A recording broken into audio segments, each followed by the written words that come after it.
we are seeing that Russia alone wants war, because we see the deadliest attack just yesterday, Sumi airstrike over the weekend, and it is clear that they are stalling and not wanting peace at all. So the only way to get Russia to negotiate seriously is putting some more pressure on Russia. Then second, the military aid to Ukraine. I mean, one is putting pressure on Russia, but then the other part is also helping Ukraine to defend itself.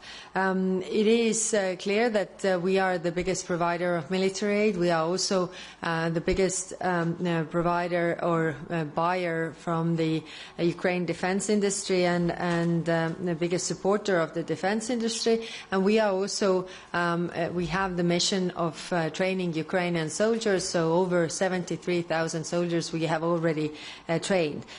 So today we also discussed what more can we do when it comes to the missions. Should we expand the mandate of the missions that we have in order to also contribute to the security guarantees of coalition of the willing? Then when it comes to the initiative of delivering 2 million rounds of ammunition to Ukraine, then I'm happy to see that we have already reached 2/3 of that target. We still don't have 100%, but we definitely need to move forward with that. So a large majority of member states agree that we need to do more. I'm also happy to see Norway contributing with 4 million euro part, so it goes beyond European Union. And when it comes to the support for this year, then already this year member states, European Union, have contributed more than 23 billion euro to Ukraine, and last year it was 20 billion. Together with the help of United States, it's altogether 40 billion for last year, so we still have room to go. Then the third, putting the pressure on Russia. It is clear that we are working on the 17th package, also a shadow fleet and different elements there to put it together for the Foreign Affairs Council in May. Then the second big topic is Middle East, and there, of course, we discussed the situation of Gaza. We will later today have a first ever high-level political dialogue with Palestine, also discussing the future. What all the member states agree is that we support the two-state solution. And we have also proposed 1.6 billion euros support for 3 years for Palestinian Authority, who should be the one providing also services to the Palestinians. When it comes to the overall situation, then it's very grave, and of course we really want the mediators to come back to the negotiation table and assume the ceasefire and release all hostages. The humanitarian aid we are giving to Gaza and Palestinians, it should not be politicized. What it means is that it has to reach the people that are in need. And Israel has the right to defend itself, but its current actions go beyond proportionate self-defense.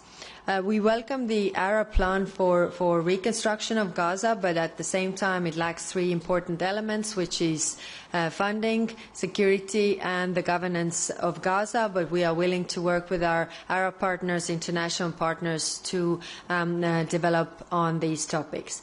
Then we had a very intense discussion on Syria. and whether to go on with the easing of the sanctions. And there it is clear that in order to reconstruct Syria, they need access to services. But it's also clear that we haven't seen many steps from the new leadership, and this future of Syria is still very fragile, but still hopeful. So we agreed that we will evaluate the process so far, because we have done some lifting of the sanctions, but we will also work to propose next steps, of course, keeping in mind the conditionalities, the red lines that we will put, or the conditions that we really want to see. So we will work on the technical specifications there, and then come back if we are ready to agree and move forward with this step. Then on Iran, we adopted sanctions for state-sponsored hostage-taking, so 9 individuals were sanctioned. And when it comes to the Iran nuclear talks in Oman, so these are a step in the right direction, because we don't want to see a nuclear weapon developed by Iran. Then we had a discussion on Africa, and there I thanked all those member states who have represented also European Union on their side on different events in different parts of Africa. What is clear that all the member states want more engagement with African countries, and not to lose them to any outside influence like Russia or China. We definitely have something to offer, and as we have the African Union and the European Union ministerial coming, it's the third of a kind, then we were discussing what could be the deliverables. Of course, also in Africa we see some very worrying developments, of course, like the worst humanitarian crisis in Sudan, so we also discussed what more can we do? We condemn the attacks of the Zamzam refugee camp by rapid support forces, and these assaults on the most vulnerable are utterly unacceptable and must stop. We also have tomorrow in London a Sudan Aid Conference where Commissioner Labib will represent the European Union, and it's organized together with France, UK and Germany. And then last point we discussed yesterday, but also today. Yesterday we also had the Western Balkan ministers with us, and today we had very good discussions on Western Balkans. It is clear that the stability and security of the region is essential. And, if you look at the map, Western Balkans are in Europe, and geographically. They should also be in the European Union, and that's why the enlargement process is super important, and we need to move forward with that. We see Albania and Montenegro going really doing good steps and good reforms, so hopefully we'll have some success stories from there. Then in Bosnia and Herzegovina, it is in constitutional crisis, and it is clear that any attempt to break Bosnia and Herzegovina is unacceptable. The political leaders must bridge divisions, not to widen them.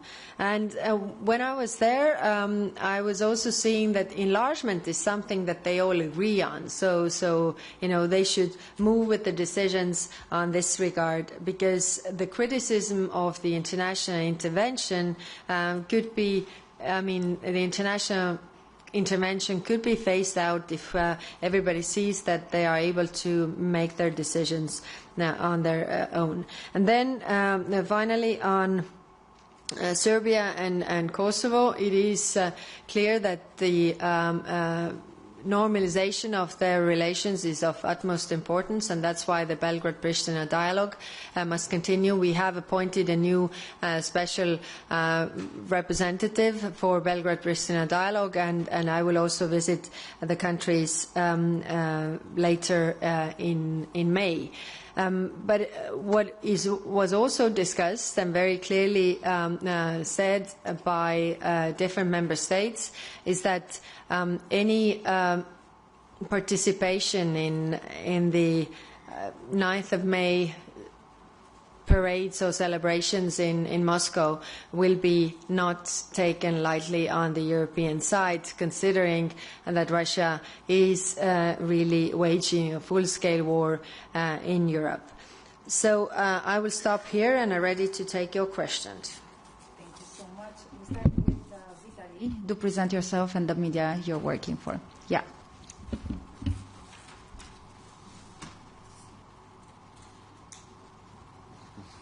Vitaly Sizov, your TV, Ukraine.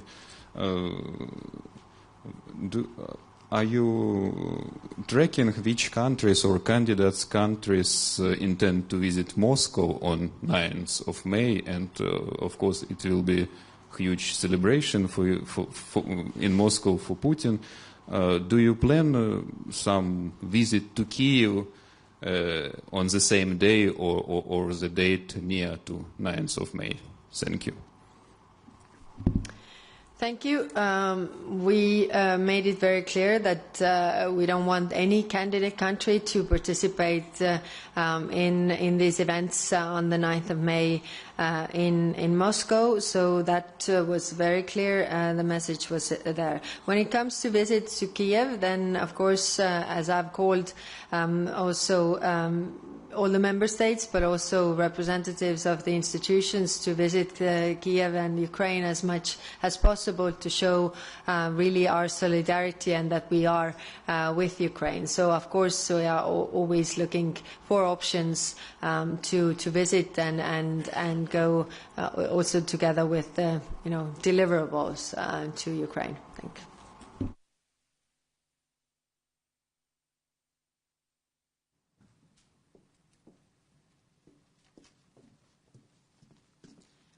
Suneva Rose from The National. I have a question on Iran, which you mentioned in your introduction. The HRVP traditionally has a lead mediation role on talks on its nuclear program. So I was wondering if you could tell us about coordination efforts with the E3 so that you could maybe be included in the ongoing talks, considering they're going to continue in Rome on Saturday. Might we see a stronger EU involvement there? And overall, how confident are you that these US-led talks can help contain the nuclear program without new strikes? Thank you. Thank you. Last Foreign Affairs Council, we had the deep discussion on Iran and how member states really want to proceed with Iran. And therefore, one of the outcomes is actually the sanctions also we put today on Iran regarding the state-sponsored hostage-taking of European citizens as well. When it comes to the nuclear talks, then of course we are constantly talking with the three countries what the position could be, because the deadline of the snapback is really approaching us. But there we also need to discuss this with the United States, and we did so also at the G7 meeting, because it's important to have a really unified approach to this, because nobody wants to see Iran developing a nuclear weapon. So we are concentrating our efforts on that. Thank you.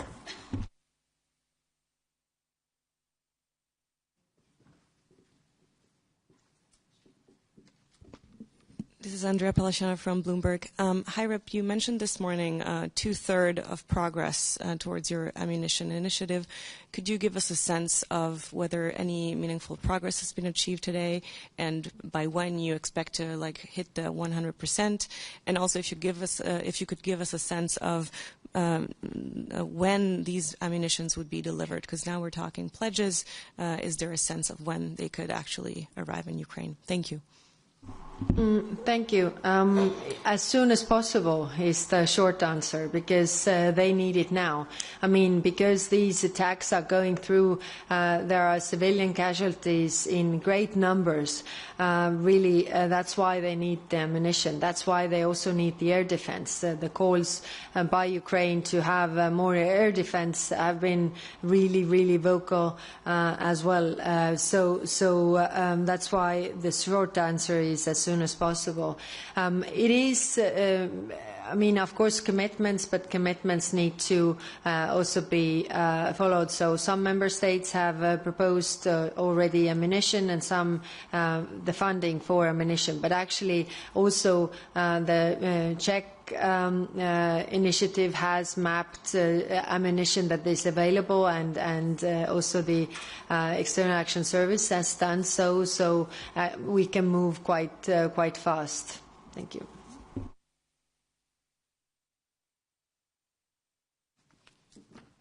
Hi, Matteo Bagnoli, ANSA. Thank you for doing this, IREP. Two questions. One is on Ukraine. This morning, some of the ministers, when they came in at the doorsteps, they underlined the fact that the attack in Sumy was not only horrific, but was intentional. Then we have different words from the US, where President Trump said that they made a mistake. So I was wondering which is the true and correct assessment of that. Secondly, on the Balkans, again, this morning, one member state said that there were warning signs, possible conflicts in the area. You yourself said that there are tensions rising. So do we need to worry?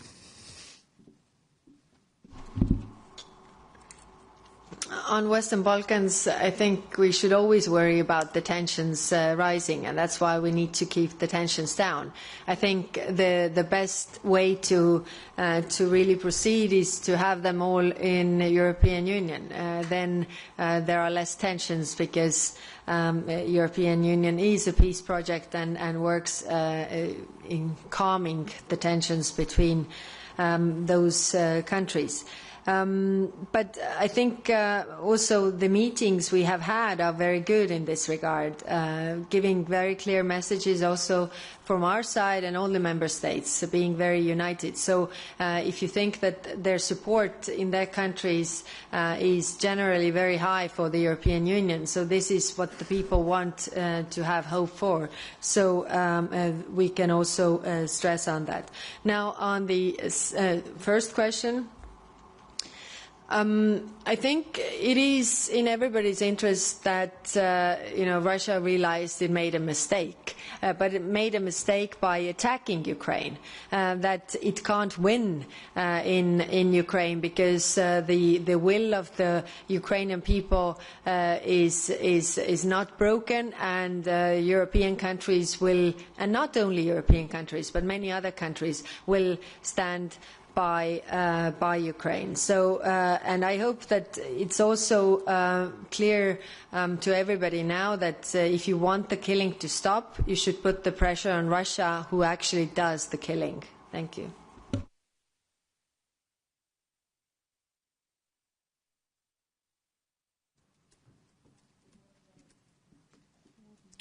Thanks a lot, Thomas Kutschka, Frankfurter Allgemeine Zeitung. A number of countries have been calling for a while to stop LNG imports from Russia. Last year, I think Russia gained around 7 or 8 billion euros with these shipments. Now the EU is offering to the US to replace some of that imports by US imports, or imports from the US. Is there a new case now for sanctions on Russian LNG in the 17th package? Thank you. Like I said, we are working on the 17th package. So, of course, putting the sanctions on oil and gas and putting more on that side would have a bigger effect, because this is how they are funding also their war. So the discussions are ongoing, but you know very well that we need 27 countries to agree. But my point is that we should put as strong package together as possible, hopefully also with our international partners. Thank you.